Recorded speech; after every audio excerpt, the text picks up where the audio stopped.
આકાશવાણી સમાચાર સંસ્કૃતિ ભૂંડિયા વાંચે છે. સૌપ્રથમ મુખ્ય સમાચાર.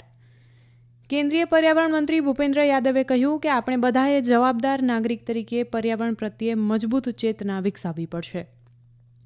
વિદર્ભ, તેલંગાણા, કર્ણાટકના કેટલાક સ્થળે અને દરિયાકાંઠાના વિસ્તારોમાં આજે અતિભારે વરસાદની આગાહી. કોમર્શિયલ ગેસ સિલિન્ડરની કિંમતમાં પ્રતિ સિલિન્ડરે 39 રૂપિયાનો વધારો.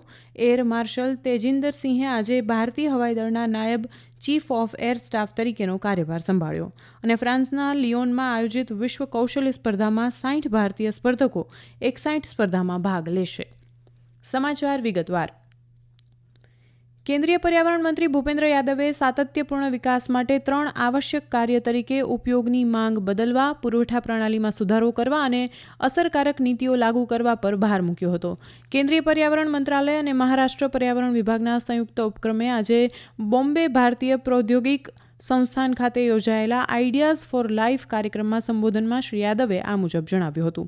શ્રી યાદવે ઉમેર્યું કે આપણે બધાએ જવાબદાર નાગરિક તરીકે પર્યાવરણ પ્રત્યે મજબૂત ચેતના વિકસાવવી પડશે. સરકારે અક્ષય ઉર્જા લક્ષ્યાંકને નક્કી કરેલા સમયથી 9 વર્ષ પહેલાં જ હાંસલ કરી લીધો છે. તેમજ ખેતીમાં રસાયણના ઉપયોગને ઘટાડવા માટે મૃદા સ્વાસ્થ્ય કાર્ડ પહેલ પણ શરૂ કરી છે. કેન્દ્રીય પર્યાવરણ મંત્રી ભૂપેન્દ્ર યાદવે આઈડિયાઝ ફોર લાઈફ અંગે પોતાના વિચાર મોકલવાની તારીખ 15 ઓક્ટોબર સુધી લંબાવી દીધી છે. ભારતીય હવામાન વિભાગે આજે વિદર્ભ, તેલંગાણા, રાયલસીમા, કર્ણાટકના કેટલાક વિસ્તાર અને દરિયાકાંઠાના વિસ્તારોમાં અનેક સ્થળે અતિભારે વરસાદની ચેતવણી જાહેર કરી છે. પશ્ચિમ મધ્યપ્રદેશ અને મરાઠવાડામાં પણ ભારે વરસાદની આગાહી છે. આ તરફ મહારાષ્ટ્રમાં મુંબઈ અને તેના ઉપનગરોના મોટાભાગના વિસ્તારમાં વરસાદ ઓછો થયો છે. જોકે હવામાન વિભાગે જાલના, પરભણી અને હિંગોળી માટે રેડ એલર્ટ તો નાંદેડ અને લાતુર માટે ઓરેન્જ એલર્ટ જાહેર કર્યું છે. ગુજરાતમાં પણ વરસાદનું જોર ઘટતા આજે વરસાદની આગાહી નહિવત છે. જ્યારે દક્ષિણ ગુજરાતના નવસારી, વલસાડ, કેન્દ્રશાસિત પ્રદેશ દમણ, દાદરા અને નગર હવેલીમાં ભારે વરસાદની આગાહી છે. આંધ્રપ્રદેશ આપત્તિ વ્યવસ્થાપન મંડળે જણાવ્યું કે આસના ચક્રવાતી વાવાઝોડું ગઈકાલે રાત્રે કલિંગપટ્ટનમ નજીકના દરિયાકાંઠાને ઓળંગી ગયું હતું અને ઉત્તર આંધ્રપ્રદેશ અને દક્ષિણ ઓડિશાને નોંધપાત્ર રીતે અસર કરી હતી. આ વાવાઝોડાના પરિણામે આંધ્રપ્રદેશના કેટલાક જિલ્લાઓમાં દિવસ દરમિયાન વરસાદ વરસવાની સંભાવના છે. નીચાણવાળા વિસ્તારોમાં રહેતા લોકોને સાવચેત રહેવા જણાવ્યું છે. વધુમાં આંધ્રપ્રદેશ આપત્તિ વ્યવસ્થાપન સત્તામંડળે પ્રકાશમ બેરેજ ખાતે કૃષ્ણા નદી માટે પૂરની ચેતવણી આપી છે અને જાહેર જનતાને નહેરો તેમજ વીજ લાઈનો અને ઇલેક્ટ્રિક થાંભલાઓ નજીક ન જવા કહ્યું છે.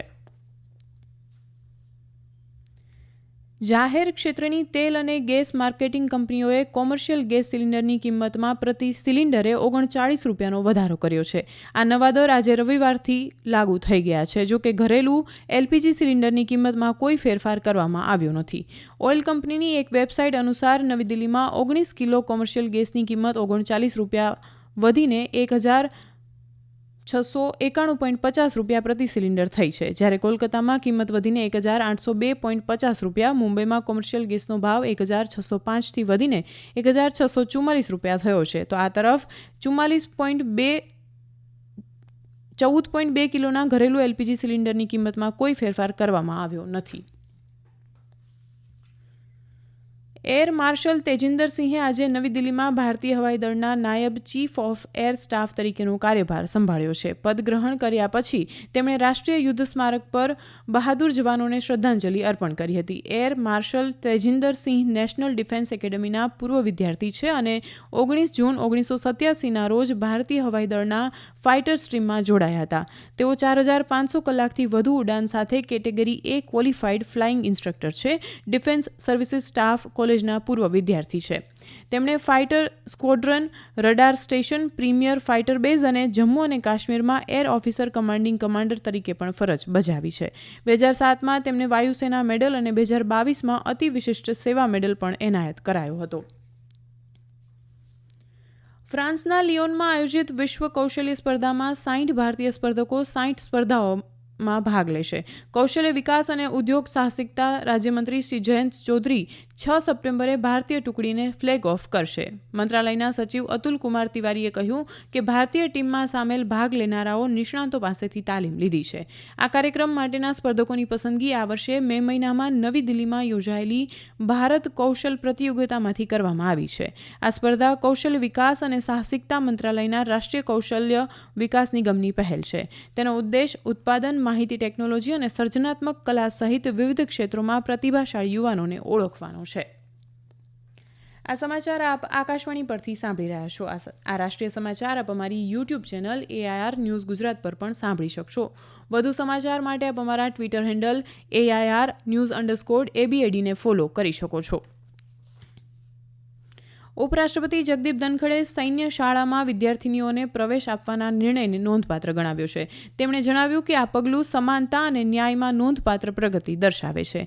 આજે દહેરાદૂનમાં ઉત્તરાખંડની રાષ્ટ્રીય ભારતીય સૈન્ય કોલેજ RIMC ખાતે કેડેટ્સને સંબોધતા શ્રી ધનખડે ભારપૂર્વક જણાવ્યું હતું કે તેઓ ભવિષ્યના પડકારોનો સામનો કરવા અને વૈશ્વિક કલ્યાણમાં યોગદાન આપવા માટે તૈયાર થઈ રહ્યા છે. આ પહેલા ઉપરાષ્ટ્રપતિએ કોલેજ કેમ્પસમાં વૃક્ષારોપણ કરીને પર્યાવરણ સંરક્ષણના મહત્વ પર પ્રકાશ પાડ્યો હતો. શ્રી ધનખડ આજે એઇમ્સ ઋષિકેશની પણ મુલાકાત લેશે, જ્યાં તેઓ સંસ્થાના વિદ્યાર્થીઓ અને ફેકલ્ટી સભ્યોની સાથે સંવાદ કરશે. સંયુક્ત આરબ અમીરાતે 2 મહિનાનો એક વ્યાપક વિઝા એમનેસ્ટી પ્રોગ્રામ શરૂ કર્યો છે, જે દેશમાં ગેરકાયદેસર રીતે રહેતા વ્યક્તિઓ માટે તેમની સ્થિતિને નિયમિત કરવા અથવા દંડ વિના વિદાય લેવાની નિર્ણાયક તક આપે છે. આજથી અમલમાં આવનારા આ કાર્યક્રમની જાહેરાત federal authority for identity, citizenship, customs અને પોર્ટ સિક્યુરિટી દ્વારા કરવામાં આવી હતી અને તે 30 ઓક્ટોબર સુધી ચાલશે.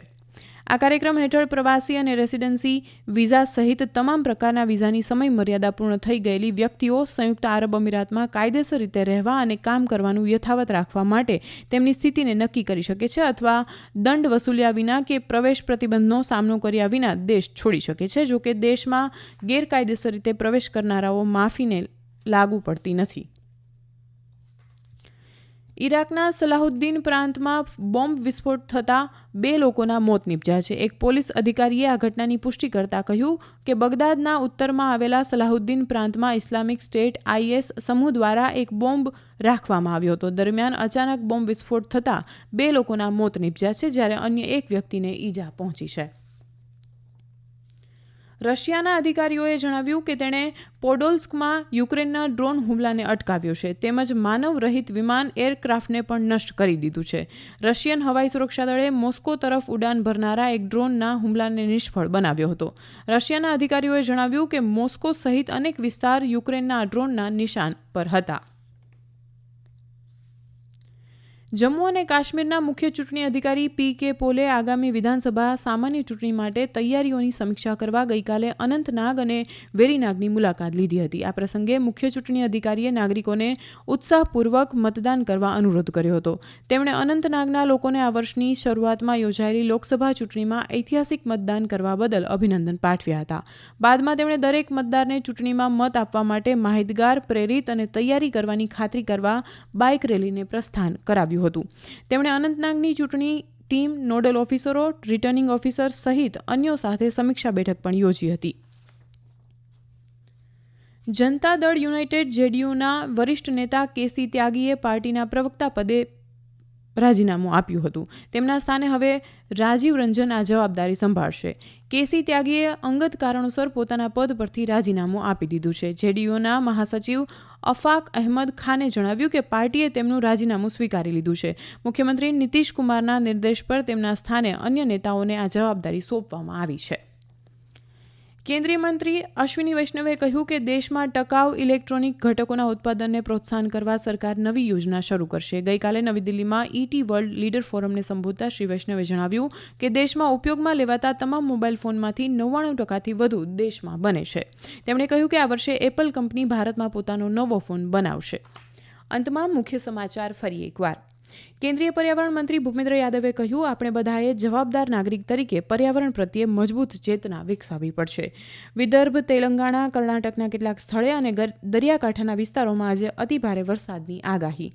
કોમર્શિયલ ગેસ સિલિન્ડરની કિંમતમાં પ્રતિ સિલિન્ડરે 39 રૂપિયાનો વધારો. આકાશવાણી પરથી સમાચાર પૂરા થયા.